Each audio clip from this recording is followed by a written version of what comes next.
Alors, chers amis, vous préparez vous demandez le baptême. Et j'aimerais que ce désir devienne très puissant dans votre cœur, qu'il grandisse.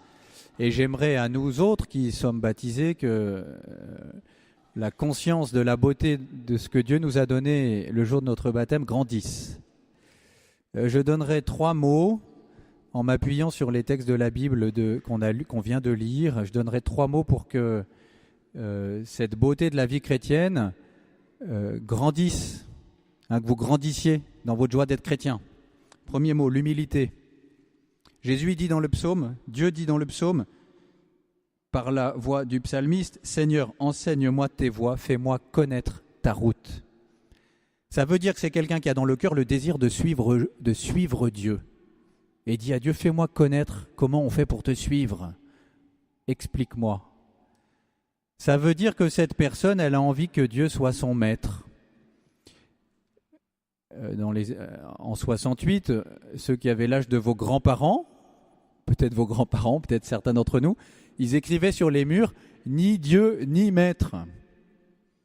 Ça a bien réussi parce qu'aujourd'hui, il y a plus de la moitié des jeunes, quand on fait un sondage, ils disent qu'ils ne croient pas en Dieu.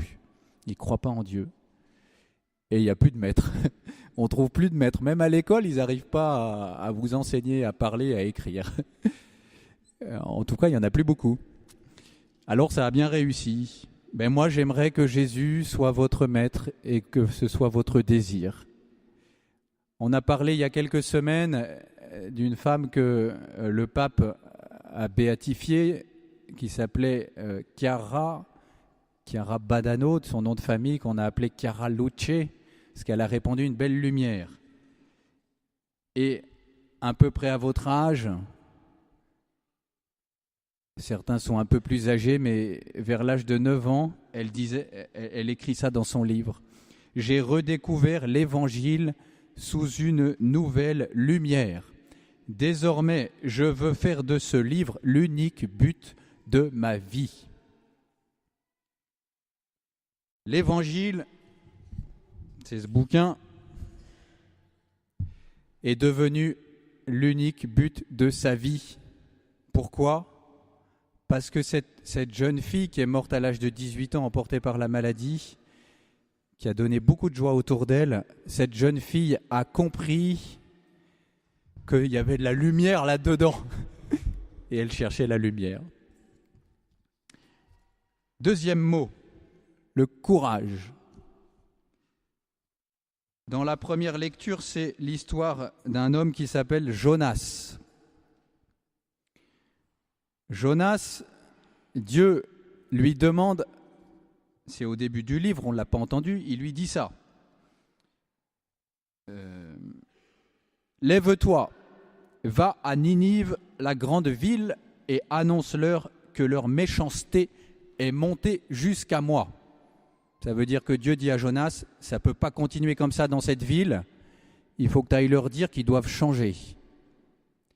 Ninive, c'est à plus de 1000 km de là où Jonas habite. À l'époque, il n'y a pas les avions et les trains. Donc il faut plus d'1 mois de marche pour y aller. En cheval, je ne sais pas. En plus, c'est une ville qui est la capitale des ennemis d'Israël. Et en plus, c'est une ville de païens. C'est des gens qui ne croient pas dans le Dieu de Jonas. Et en plus, c'est une ville énorme. 12 km de périphérie font ses remparts. Donc il ne faut pas 3 jours pour la traverser. C'est une manière de parler de la Bible. Mais à la fin du livre, on nous dit qu'il y avait 120 000 habitants. C'est une très grande ville. Donc Jonas a la trouille. Et il fait exactement l'inverse que ce que Dieu lui demande. Au lieu d'aller à Ninive, il part à l'autre côté. Mais Dieu le rattrape et finalement, il va aller jusqu'à Ninive. Et les gens de cette ville, ils vont entendre la parole de Jonas et ils vont se convertir. Ils vont reconnaître qu'il y a des trucs à changer dans leur vie. Ils vont changer leur vie. Et Dieu va leur pardonner. Voyez-vous, quand on suit Jésus, nous sommes amenés à vivre des choses dans notre vie qu'on n'aurait pas imaginées. C'est une aventure. Moi qui avais la trouille de parler en public, je suis obligé de vous parler maintenant. et je suis content de le faire. C'est une aventure, la vie, parce que Dieu nous conduit. C'est formidable. Je ne peux m'empêcher de penser, alors que nous parlons de Ninive, de cette ville aujourd'hui qui s'appelle Mossoul en Irak. C'est la ville de Ninive. Je ne peux m'empêcher de penser aux chrétiens qui sont morts là-bas à cause de leur foi. On leur a reproché d'être chrétiens. Peut-être les jeunes qui sont ici, on vous l'a déjà reproché à vous. Mais soyez fiers de suivre Jésus. Moi, je suis fier de suivre le Christ. Et les petits ploucs qui me le reprochent, ils n'ont rien compris. Ils n'ont rien compris. Mais je ne leur en veux pas. Et l'Esprit Saint sera avec vous si on vous reproche d'être chrétien. Il nous faudra beaucoup de gens très courageux, un peu comme Jonas, guidés par Dieu, pour que la paix puisse s'établir dans notre monde. Peut-être ce sera vous. Peut-être. Ou vous. Le courage, encore, saint Paul le dit dans la lettre qu'on a entendue, il dit le temps est limité. Ça, pour les jeunes, c'est difficile de comprendre parce que vous êtes au tout début de votre vie. Et du coup, vous avez tout le temps. Oui, mais non. En fait, le temps est limité. Ça, c'est les adultes qui comprennent. Alors, il faut que vous acceptiez d'obéir aux adultes qui ont compris des choses que vous n'avez pas compris, en particulier vos parents. Ce que saint Paul veut nous dire, c'est qu'il s'agit de renoncer à certains plaisirs de la vie pour obtenir des grandes choses. Si vous voulez un beau métier, si vous voulez porter de beaux fruits dans votre vie, il faudra que vous appreniez à faire des efforts et à renoncer à certaines choses qui pourtant seraient sympathiques. Pour certains hélicoptères, si on veut voler 1 heure avec l'hélicoptère, il faut l'entretenir pendant toute une journée. En fait, on aimerait quand même que l'hélicoptère, il vole tout le temps. Oui, c'est pas possible pour l'hélicoptère, ça marche pas comme ça. Ceux qui vous font penser, qui vous font croire que la vie est facile, sont des menteurs. La vie, elle est belle et elle est heureuse, mais elle réclame des efforts de notre part. Alors ceux qui nous vendent du rêve ou une vie facile, peut-être ils ont envie de se servir de nous, mais ce n'est pas la vérité. Soyez courageux. Je vous pose une question.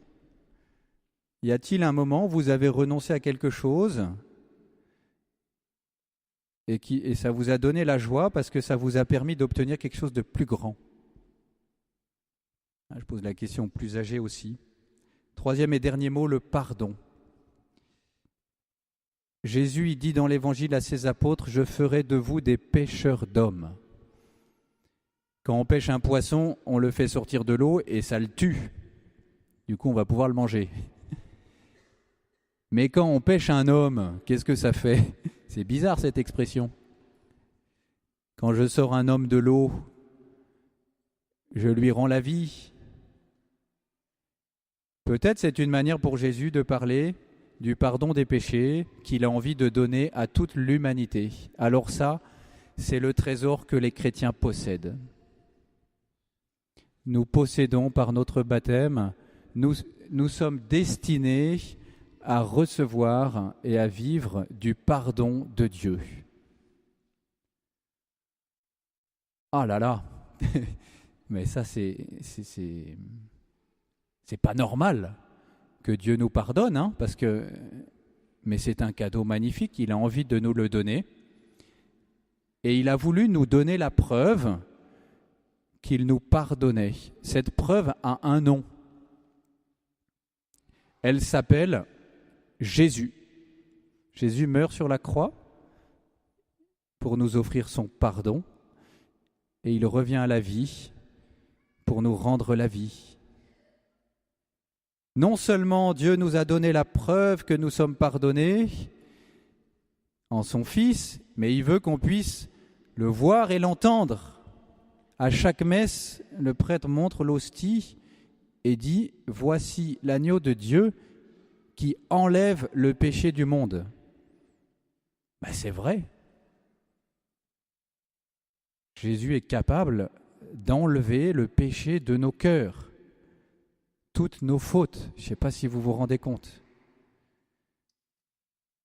Et quand je me confesse, ce sera après votre baptême, j'entends le prêtre me dire « Je te pardonne tes péchés ». Jésus me pardonne mes péchés. 3 mots donc pour avancer dans votre vie chrétienne. Retenez-les, humilité, courage, pardon. Amen.